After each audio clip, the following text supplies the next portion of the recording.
Past continuous tense വളരെ സിമ്പിളാണ്.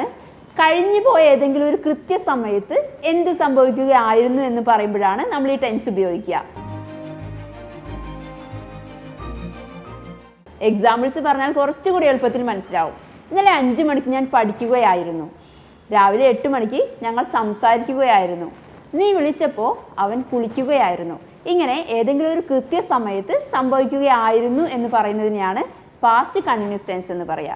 നമുക്കൊരു ഫോർമാറ്റിൽ പഠിക്കാം, അപ്പോൾ കുറച്ചുകൂടി എളുപ്പത്തിൽ മനസ്സിലാവും.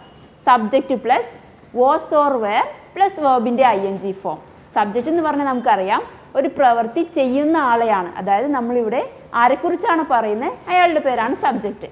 Was or were singular subject ആണെങ്കിൽ വാസ് ഉപയോഗിക്കും, പ്ലൂറൽ സബ്ജക്റ്റ് ആണെങ്കിൽ വെയർ ഉപയോഗിക്കും. പിന്നെ വെർബിൻ്റെ ING ഫോം, ഏത് വെർബാണോ ഉപയോഗിക്കുന്നത് അതിൻ്റെ കൂടെ ഒരു ING ആഡ് ചെയ്താൽ മതി. ഓക്കെ, സബ്ജക്റ്റ് ആരൊക്കെയാണ് വരിക?